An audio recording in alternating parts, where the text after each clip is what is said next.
Oh yeah, sexy biscuits. Nice.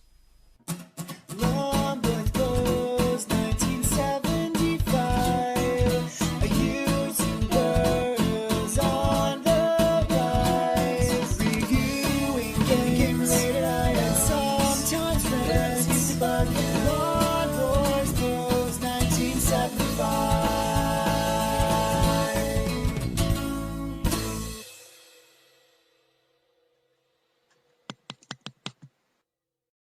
Hey YouTube, Long Boys Post 1975, and welcome to another weekly vlog.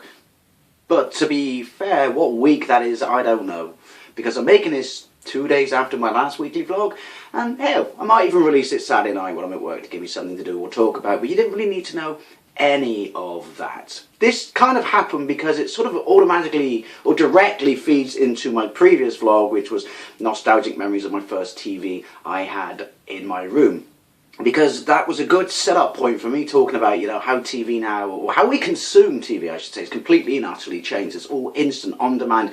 It's when you want to watch it. It's not you having to wait for it to happen, you know, like TV schedules and things like that. Because obviously Amazon Prime, Netflix, BBC iPlayer, which is obviously the online service of the BBC. BBC, how can you still justify a licence fee in 2019? But that's irrelevant. I can make a whole video about that. Anyway, but this kind of bridges the gap between old school traditional TV, which is what I talked about in the previous vlog, which such as, you know, BBC One, ITV, Channel 4, BBC Two obviously as well, and, you know, where we are now. There was a point where there definitely was a bridging gap where TV was starting to change. The way we consumed it was starting to change. And it certainly wasn't this on-demand instant nature, but variety and more to consume was starting to appear, and that would be with the introduction of satellite television. Now, obviously, satellite television, as far as I can understand, was the first leap in, you know, TV viewing, because I think it predated cable. Cable basically carrying much of the same service. It was Telly West, wasn't it, I think? But you could only get cable in towns, so that would be where satellite came in, because it was all about, they wouldn't lay cable outside of the towns, even if you were just literally out in town in the sticks or the burbs, because there was no point, because the sporadic grouping of houses wouldn't justify digging up the entire road and laying a cable in front of everyone's houses. This is why you certainly couldn't get cable in villages and people way outside of city centres, which would therefore be, you know, the smart, you know, marketing idea or approach of satellite television. So as far as I can tell, satellite TV kicked in what, 1988 or 89? I want to say 88 because we had it in 89. But oh yeah, that's the big purpose of this video. Nostalgic memories of our first satellite television, or satellite television package, or Sky TV, I guess. Because as I said, this was a big turning point in the way United Kingdom would consume its television. Now, basically, so it was created by, I always get it confused, Rupert Murdoch and Robert Maxwell. Robert Maxwell was the fat bloke who stole everyone's pensions and then took a swan dive off a boat and drowned, wasn't he? Because he stole everyone's pensions. So it's not him. Rupert Murdoch, the Australian billionaire, he's since sold it. He created satellite TV, didn't he? It was his company. And then there was another company that came out, what, a couple of years later called BSB, because Sky now is Sky B, but it used to be just Sky Broadcasting. And then there was BSB, and they had a thing called a squareo. It was a satellite dish, but no sort of thing on the front. You know, you used to get that arm coming out where the satellite, I guess, would soak it up. And I don't know what the arm did. It suck the TV. It's supposed to suck the TV and put it down into your house. That's what I thought when I was a kid. But yeah, it was called a squareo. Let me find my lemonade. I'm on the lemonade now. I'm on the clear fizzy drinks. As long as it's cold enough to give me an ice cream headache, it's all good. So then because that tanked, because I guess at this point, Sky had got its foot in the door, although it was struggling. It struggled for years, which is weird now when you think about the behemoth that it's come, because Sky basically is Premiership football. If Sky went bankrupt overnight, make no mistake about it, the Premiership League would go. Its money comes from Sky. It's almost absurd that they put all their eggs in one basket like that, and that Sky essentially is Premiership football. Sky goes, something happens, Sky goes bankrupt, which I guess you could argue with Netflix and Amazon. You know, there is a challenge to its throne. Traditional TV is a thing of the past. I'm waffling off topic, I know that, I'll get back on in a minute. But yeah, you know, you'd think they would secure this, and so basically, if Sky went, Premiership wouldn't go. Anyway, yeah, so by the way, so they bought BSB, and then they became Sky B, British Sky Broadcasting. And now they are everything, millions of channels, HD, stuff like that. You know, they have their own on-demand service, they have their own movie service where you know, basically, like I said, it's on-demand. So they do on-demand. They do actually provide Amazon Prime and Netflix within their packages. But I'm talking about going back to the 88 and 89, and this thing happened. We were living with 4 TV channels. That was it. You know, that was more than enough. I mean, it's in 89, when we got satellite, it would be another 8 years till 1997 when Channel 5 kicked in, and there would finally be 5 terrestrial channels. It's not like Freeview now, where if you don't have satellite or cable or on demand or anything like that, you get, what, 25, 30 channels? They call it Freeview, but this is what pisses me off. You still have to pay for the BBC, so it's not free. Did I mention, fuck you, BBC? Anyway, so ignoring that. So this thing was coming up in the papers, you know, and people were talking about it in like the weekly news shows like that, and even like the nightly news shows talked about it, which Rupert Murdoch was introducing his satellite television service, and it was going to have a whopping, I think it was 6 channels when it started. Now, you're thinking, wow, it's only 2 more than terrestrial. Well, yeah, but it's 6 channels on top of terrestrial we never had, and one of those was a movie channel. Dedicated movie channel. There's no, you never had one hub, all place for movies back then. This is what I mean. It's this big leap and change between regular TV services and where we are now, because a dedicated movie channel that ran movies from, what was it, in the morning back then, or was it more sort of midday to the early hours of the morning? The higher up you went through the time scale, the more sort of adult the movie got. But that was unheard of. I mean, at Christmas, that was especially amazing. Then you had MTV, that was when it was good MTV Europe, before it became bollocks.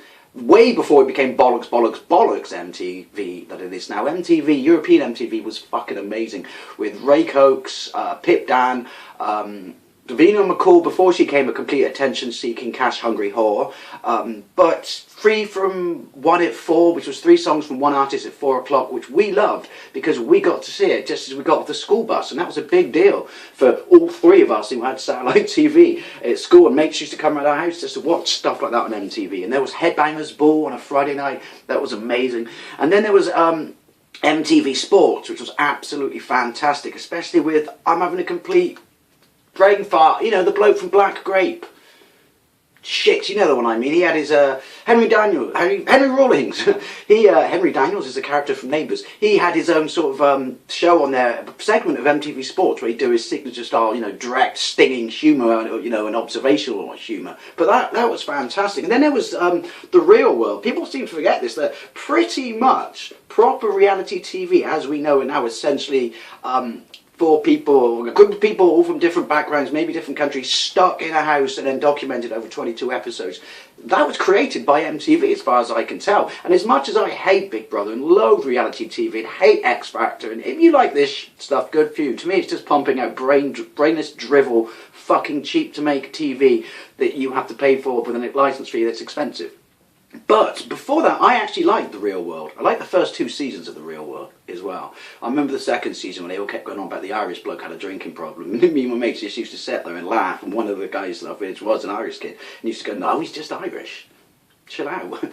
But that was fantastic. And then there was Eurosport, so I don't know, I can't remember, it's really fuzzy and hazy. I don't know if Sky Sports existed at this point, but there was definitely, I think it did, and then there was Eurosports, but Sky Sports didn't have TV football, or football like now. I think that kicked in 1992 when the Premiership was created, because it was their money that went towards it.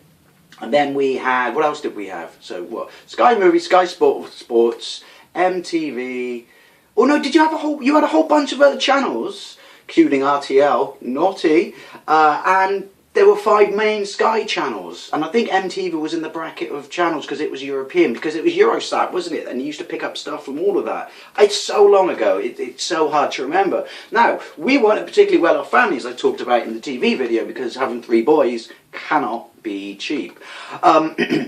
So what happened was, I remember the Daily Star, the rag that makes the sun look like an intellectual read, was doing this competition where you would win a satellite dish and a receiver box, and you would pay 75 quid and the bloke would come to your house, because they had to install it themselves now. It doesn't matter how good you are at DIY, they had to install it themselves because it had to point a specific way. So we entered this competition in the Daily Star in 1989. And we won. I think it was something like, I don't know, they have 2,000 of this package to give away. Because I remember our neighbour at the time, who was a cock. He's one of those, oh, trying to keep up with the Joneses, eh?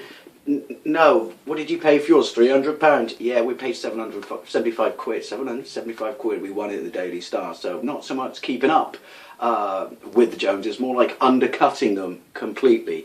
But it was an Albert, and it was fuck ugly, because you used to have your normal satellite dish like that, didn't you, with the arm that came out in the thing there, whatever, the receiver. Whereas this had 3 crude bars screwed into a point, each screwed on it, like 1, 2, 3, into a point, and then the receiver was screwed in the middle. It was not an attractive thing, and it started like rust coming from the screws in the middle of the dish, and the Alba label slowly peeling off, probably 2 years later.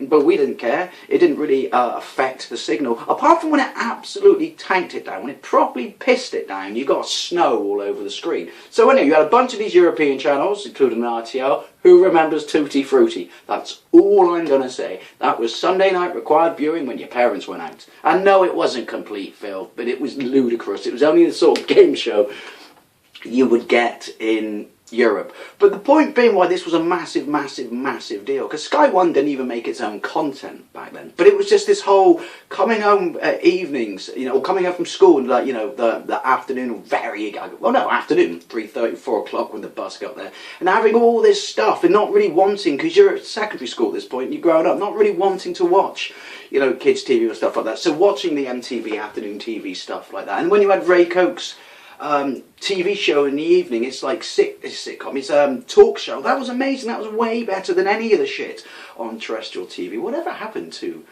Ray Coates? I remember it was such a big deal back then. And then I do remember, and this was life-changing, Sky One started showing David Letterman. I can't remember how, but my mate Carlos got us into it. And so every night when we were at school, I think this point, night 2, when it was in the run, and we were only like a couple of days out with North America. I used to, when I was at sixth form, and he was a year below me, so he was 5th year. We used to watch the Letterman show every night religiously in his house. Who remembers Manny the Hippie? You know, Diggity Dang and Swank and top tens and stuff like that. David Letterman. This was, again, you got to understand, this was unheard of, and because it was doing so well in the UK, this new market, they actually bought the Late Show over for 1 week each year in London. I think it was the week before Letterman had a couple of weeks off or something. That was fantastic. See, watching Letterman in the evenings and watching MTV when we got home from school alone was, I'll get to the movie channel in a minute, was absolutely fantastic. I wasn't so much interested in sport then because of Match of the Day on BBC. I wasn't really interested until like 92 when the Premiership, you know, kicked in and most of the games were on Sky, as I can sort of remember. But it was, yeah, and this is something else. I remember when they first started screening Married with Children. To me, at that point, my only knowledge of Married with Children was it was on Saturday night after Tour of Duty on ITV at like midnight into the early hours of the morning, which was a weird time slot. So I saw it a couple of times and didn't really know about it. And then I had a mate who swore by it because he came back from Australia and he used to watch it in Australia. He said it's absolutely fantastic. And he said, I've just found out that Sky are going to show it every weeknight. It's 6. Going on and on. So basically Sky One at this point became must-see TV. It was, at this point you could argue it was justifiable to have satellite TV alone because of Sky One. Because also they pinched The Simpsons, didn't they? They pinched The Simpsons from Channel 4 and started showing that every night before Married with Children. Then before that there was MASH. Oh my god, when I started work and coming home from work, the lineup in the evenings was absolutely fantastic. Gone was my wanting to watch MTV at this point. It was now MASH, Simpsons, Married with Children. And then on a Sunday there'd be 2 episodes and there would be new episodes back to back of The Simpsons. And then for ages they were marketed, Simpsons is back on Channel 4 now, but they're all old ones. But I think it's still new ones, it's only on Sky, I guess. But then you could argue with Cody, allegedly, it's obsolete now, but it was a big thing in their marketing, which is look, and you know, eventually when they started to, you know, after the time when they were shaky financially, started to just steamroll into homes and start kicking the shit out of terrestrial TV, was, you know, because of Premiership football, because of The Simpsons, because every time there was a new American show, a big American show, like X-Files started on BBC Two, and then it's like Sky used to let these channels take the gamble for them and see if a show was successful, and then just sweep in and nick it. So X-Files went to Sky, stuff like that. Millennium. Who remembers Space Above and Beyond? It only ran for 1 season, but I fucking loved that show. Sliders, all these things. And lots of these were shown at 6 o'clock in the evening. But Married with Children, I watched every single episode in sequence. I used to rush home from work if I ever got stuck there late to watch it. Fell in love with it. And the funny thing is, it started screening it years before 1997 when the season would end. I have a Warm box set now because it is quite frankly the greatest sitcom ever made after Seinfeld, or possibly during the Seinfeld. And yeah, it actually caught up with the final episode. I don't know if that's how they planned it. I don't know if some, intelligent bloke boffing it, Sky TV sat there working out a calculation, a calendar and saying, hey, we can sync up with the last season of Married with Children. And that was fantastic, and also being able to watch it every night, because this is pre-box set and stuff like that, obviously. I mean, box sets back then, you only got like 3 episodes on a VHS tape. If you were lucky, then releasing them, but they would never really release a full lineup of VHS boxes, so they weren't massive until like the late 90s. So being able to watch it every night in sequence was a big deal, and that's why I completely and utterly fell in love with Married with Children. Like I said, there were all these random channels that higher up you went through satellites. Then there was the scrambled, but not for the first 15 minutes. You know what I'm talking about. But it was, like I said, it wasn't that we became completely addicted to TV, because I never did, because I had my Mega Drive, then my Super Famicom, we still rode to the village to play football and stuff like that. Then when I was in, sixth form, I still, I say socialise with my mates. It was go and get pissed up on a Friday night. And then obviously, when I had work, then obviously work would take up 8.5 hours of my day until I was an ATM guy, and it would take up fucking 12 hours of my day. But, so it never became that, like, I guess, taking over your live TV sort of viewership.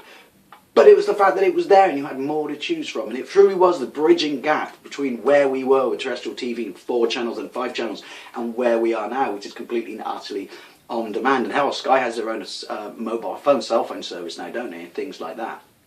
So, and then it did this thing, I don't know, 10 years ago, and this was another thing when it was starting to creep into, becoming this sort of digital service where if you could prove that one person in your house was the name on the satellite contract, you would enter the code from your card on your Xbox 360, I don't know if it was on PlayStation 3, probably would have been, and then you would get a kind of on-demand service, and this is 10 years ago, mind, like 2009, I remember that because it was around about Halo ODST. How time flies. ODST in Modern Warfare 2, 10 years old. That's scary. But yeah, so you'd have a kind of on-demand service on your Xbox, but this isn't about that. So all these experiences, Sky One just blow me away with these import shows and introducing me stuff to Letterman and Married with Children, even though that was kind of an old show. Watching old favourites like MASH again from the start to the end, even though it finished at this point. I know it lasted longer than the war it was based on, but it had finished at this point. And then, and then obviously the Premiership and football becoming like absolutely massive and huge, and all the time, the minute they start getting popular, well, they've kind of up wobbly territory, Sky started getting that more and more expensive, and then we had to cancel Sky Sports, because they added more channels, by the way, when we creeped into 97 onwards and all that, and we had to cancel one of the Sky Sports and the other Sky Sports, and then we found out they were offering people who were new a better package than us, and we'd phone them and say, hey, we've been with you for 10 years, can you match that? Sorry, we only match that for new customers, a practice that still goes on now, and quite frankly is fucking bad customer service and poor loyalty rewarding to those people who, us, Sky pioneers, are the reason that they didn't go tits up in the early days.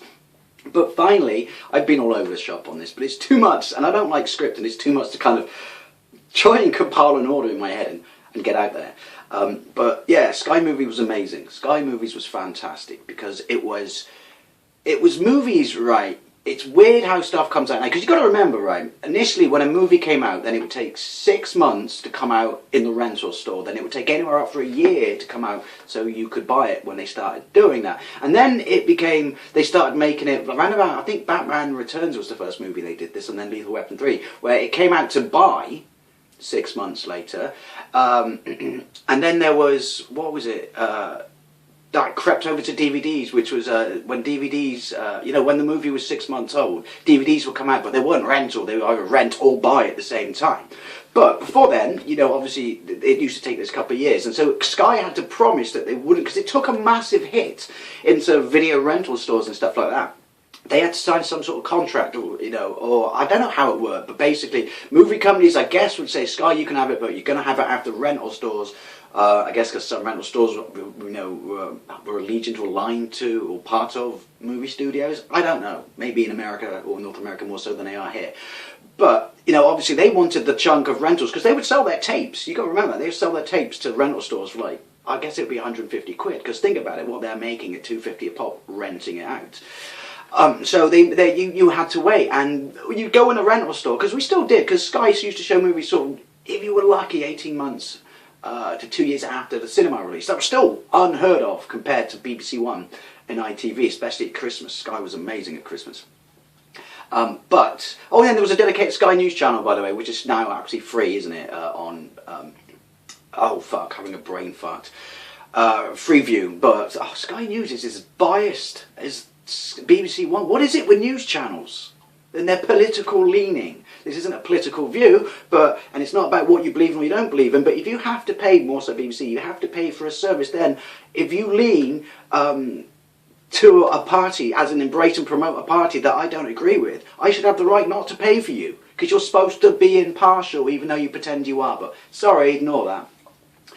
Anyway, so yeah, Sky News was a channel as well, but at this point it was, only on here. But going again, sorry, all over the shop. Going back to Sky Movies, it was, you still go to a video shop, but what you got on Sky Movies, in the sense that if you couldn't be asked to go out, you could just turn it on. And we used to do that every night, go for the newspaper, much like we did when we got TVs first in our room. We didn't have Sky in our room, although we did have it upstairs once in my parents' room, because we bought one of those things called a video sender. Who remembers those? Which I think were illegal, because technically it's broadcast equipment, so I say allegedly. You used to plug it into your satellite and it used to beam whatever channel you were on, but that was kind of a big deal back then, to every other TV in the house, but the only one that would receive it was the one in my parents' bedroom, because that was directly above the TV with the video sender on it down below. But Sky Movies was amazing. I just remember watching one Christmas, Batman, Aliens, Terminator. That was their Christmas evening lineup, and so it was utterly fantastic. And this is when we really started taping stuff to VHS again. And obviously there weren't any breaks in it, so it was so much better. And they weren't edited for TV with that god-awful watershed, have other people redo the lines crap. So it was absolutely fantastic. And then something else we loved was every Friday evening at 7 o'clock, I think it was 7 o'clock, on Sky Movies, because they would have little shows on there as well. They'd have little shows where you get mini documentaries about some of the movies that were coming up, like featurettes on the DVD, like a 10-15 minute documentary. So it wasn't just consistent movie and stuff like that. And obviously there were commercials between movies, but there were documentaries. And then there was the top 10 of UK cinema. But my favourite, me and my brothers used to like, was top 10 on a Friday evening, 7 o'clock, was top 10 North American, well, I think it was literally was the US box office of cinema. And you got to remember, in 1989 and stuff like that, when movies got released, was not universal. It really was. I mean, to some degree now it still isn't quite, but it's a lot closer. Well, then hell, we get stuff before, like we got Star Wars and Avengers. Well, you can keep fucking Star Wars. That's shit now under Disney. But we got that, both Star Wars so far, and Avengers, and most of the Marvel movies before North America. So I don't know how it works. And then Australia beat us. But back then, it was, after maybe even a year before you got it. So we ate up this top 10 because we could see stuff when it was coming out. We're like, oh my god, there's a live action Turtles movie. Are you shitting me? It's Jim Henson. It's made by Golden Harvest. I've got to wait fucking year. I didn't, because we discovered my dad's, reconnected with my dad's brother who emigrated to Boston in America. And so before we even went to visit him, I wrote to him because I found out from my comics that Pizza Hut had a special edition of Turtles. Got him to send me a VHS of it. Proper full, store-bought VHS of Turtles. Before it was even in the cinema in this country by a long way, and then bought an NTSC compatible VCR, which I still have. I just didn't have it in me to get rid of. And I remember you used to get in and send me Little Mermaid and stuff like that. That was a big deal, going on holiday to Canada and stuff like that, and just coming back with a bag full of VHSs and stuff, and then DVDs. So yeah, it was a big deal seeing that, and I remember how long Batman was #1 on it, and just things like that. So hopefully I've done it justice, but we didn't have cable because we couldn't have cable. I had it later on in a house I moved into, but Satellite TV, like I said, that's why I wanted to do this vlog. It directly follows on from what I was talking about. It is this period where it didn't almost take off, like I said, it was very wobbly in its early days, but this period between, you know, just nothing but terrestrial TV and where we are now. There was the birth of satellite and I guess to some degree cable TV. And it was such a big deal, not because I wanted to sit there growing square eyes, but it was unheard of. You know, this choice. We just aren't chained to what the state wants us to watch, if that makes sense. Sure, you got to pay for it, but that's premium service and that's capitalism. So yeah, nostalgic memories of our first satellite TV or TV package. And as always, I mean, were you there at the start? Did you never have? Did you want it? Did you watch it around your mates? Was it a big deal? Or am I just talking bollocks? I'd love to know what you think. And as always, thank you very much for watching. I'll see you later.